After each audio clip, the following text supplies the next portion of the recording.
Saudara, informasi pertama, akibat intensitas hujan tinggi di Aceh Selatan menyebabkan 5 desa di kecamatan itu terendam banjir. Banjir ini diakibatkan luapan sungai Krung Mekeh karena tidak adanya tanggul pembatas di sepanjang bantaran sungai.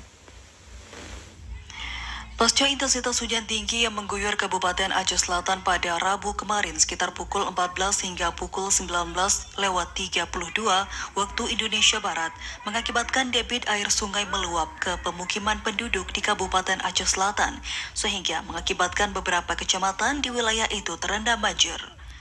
Adapun banjir yang merendam 5 kecamatan tersebut dengan ketinggian air yang bervariasi dari 30 cm sampai dengan 1 meter di pemukiman padat penduduk. Berdasarkan informasi dari BPBD setempat, banjir yang menggenangi beberapa wilayah di Aceh Selatan kini berangsur surut. Seperti di Desa Kuta Buloh 1, banjir yang menggenangi pemukiman warga saat ini sudah mulai surut dan terlihat sejumlah warga bersama tim BPBD Aceh Selatan mulai melakukan pembersihan sejumlah rumah warga yang terdampak banjir. Menurut salah seorang sekretaris desa Kuta Buloh 1, Zainal Mutakin mengatakan, untuk saat ini banjir sudah mulai surut dan saat ini masyarakat sudah mulai melakukan pembersihan. Banjir yang terjadi diakibatkan luapan sungai Krung Mekeh karena tidak adanya tanggul pembatas di sepanjang bantaran sungai, sehingga air meluap ke pemukiman warga. Kondisinya sekarang para masyarakat yang tertimpa banjir itu lagi membersihkan sisa-sisa dari lumpur yang